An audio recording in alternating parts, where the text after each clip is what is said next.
Hey guys, Justin here, of course, with AdSquad.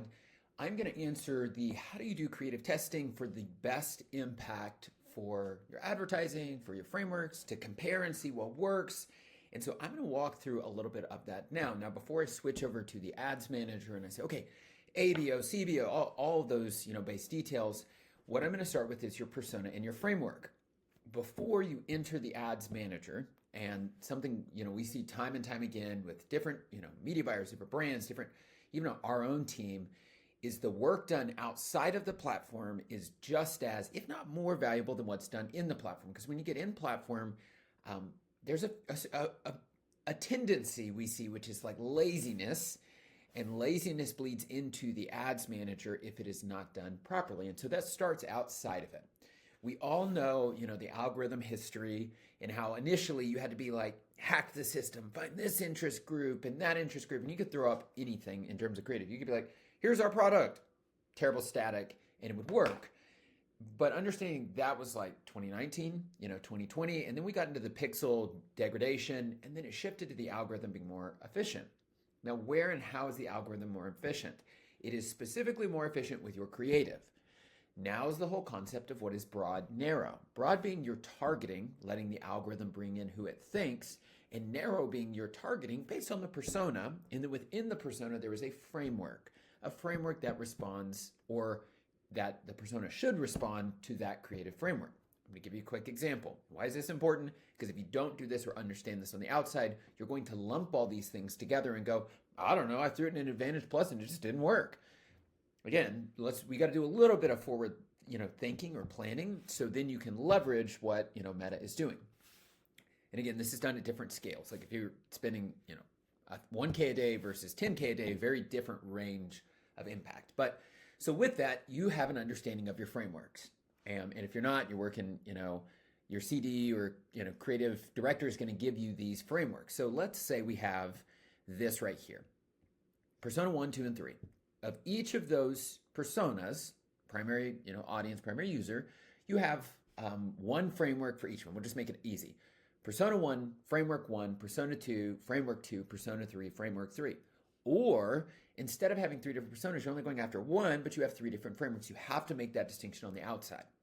Then within those creatives you're receiving, you have to make sure to only group together the frameworks that are similar or comparable. So typically framework 1, you have 5 different shots. So it's going to be an example. We've got a UGC creative framework where it's an unboxing, where in the first 3 seconds, someone is going to do this.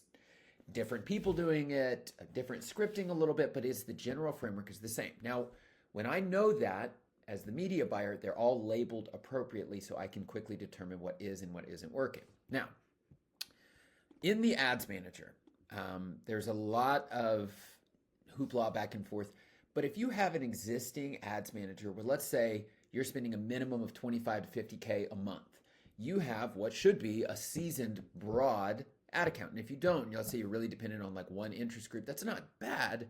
But when you come into creative testing, you should be going broad, being completely wide open broad, letting Meta, because the algorithm knows who your customer is, or it should know who your customer is. If it doesn't, that's a whole other ball of wax.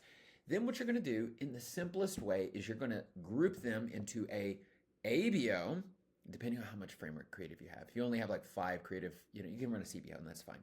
An ABO framework where you're essentially going to build that campaign, broad-based testing, and you're going to limit no more than 5 creatives per ad set. You're going to say, why 5? Why can't I just put 50 in Advantage Plus? So Advantage Plus is a little bit different, especially because Advantage Plus targeting is going to go anywhere in the funnel, right? We just want to go top, purely cold, broad, no exposure. And then within this ABO with 5 creatives per ad set, you're going to exclude all engagement, all purchaser. You want completely pure cold audience targeting.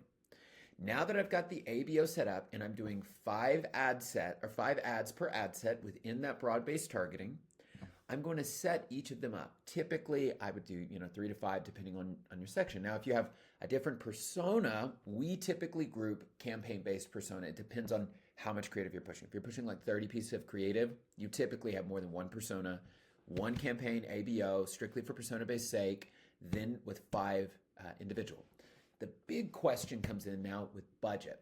what is your budget amount? And so what we do on the outside, and this is helpful for you to do as well, is you really want to set up a percentage base of your testing with your budget, because the last thing you want to do is have more than 30% of testing-based spend, because when you get over that 35%, now essentially you're going to reduce the effectiveness of your ad account to test new creative, and given only 3 out of 10 is typical hit rate of creative, that means you've got like a 70% loss, or not necessarily loss, ineffective creative that's there.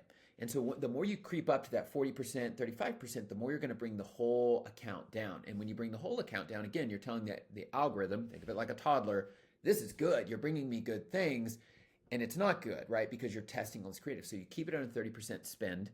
For us, we typically designate per persona an amount of spend so we have an even playing field. And what we're not doing is we're coming over here and we're disproportionately creating, and I'll just give you just like a zoom out. This again is the creative testing framework. This is, AdSquad framework, insert the framework, and this may be persona 1. If you have multiple personas, I like to make sure they're separated at the campaign level, which just keeps it really clean.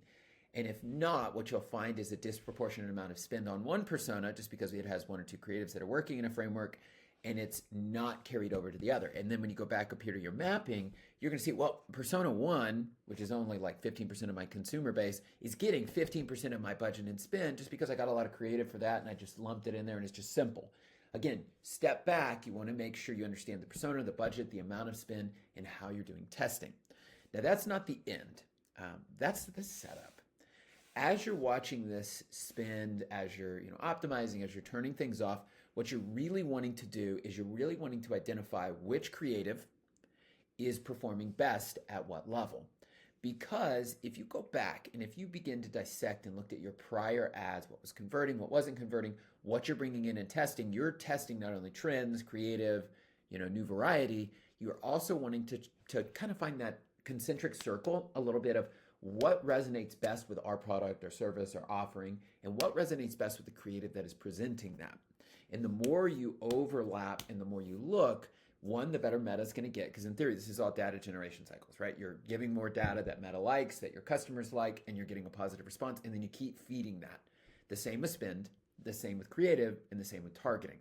But before you get into it, always encourage everybody, this is what we do, this is what we encourage every brand to do, break up who your persona is distinctively, right? It can't be a 42-year-old here and a 44-year-old there. It's got to be distinctive, like 25 to 34, like that.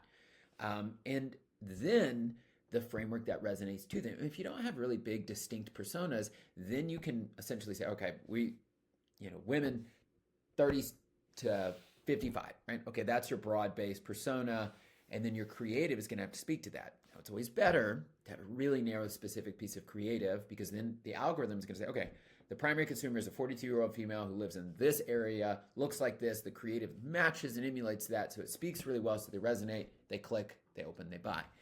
And beyond that, you just want to keep feeding that. So without a really long overview, go back over here, creative framework testing, label it, persona-based, percentage of persona-based, ABO, 5 creatives, no more than 30% of testing or budget on testing and spend. If you have segmented ad accounts, that's okay. Typically, we do that if it's like health or supplements or things like that. That way you don't get in trouble and you don't bring your whole ad account performance down. But typically around 30% of the budget is in creative testing. So typically there's a lot of questions. There's like, how do I scale? How do I, take this and run with it? When do I bring in Advantage Plus? You can test that with 20 plus creatives. Just make sure it's not going full funnel. But typically this is the most effective way we see consistently working. Again, it's called broad-narrow. Broad-based targeting, narrow-based creative. Always a lot of questions, but just for the sake of this video, that is how we set up creative testing for brands spending a minimum of $10,000. Ideally, this works much better when you're at 25 to 50,000, because then that 30% of budget is actually significant. If you aren't spending that much, a whole other ball of wax. But all right, with that, I'm going to stop. I'm going to send it over. I hope this has been helpful.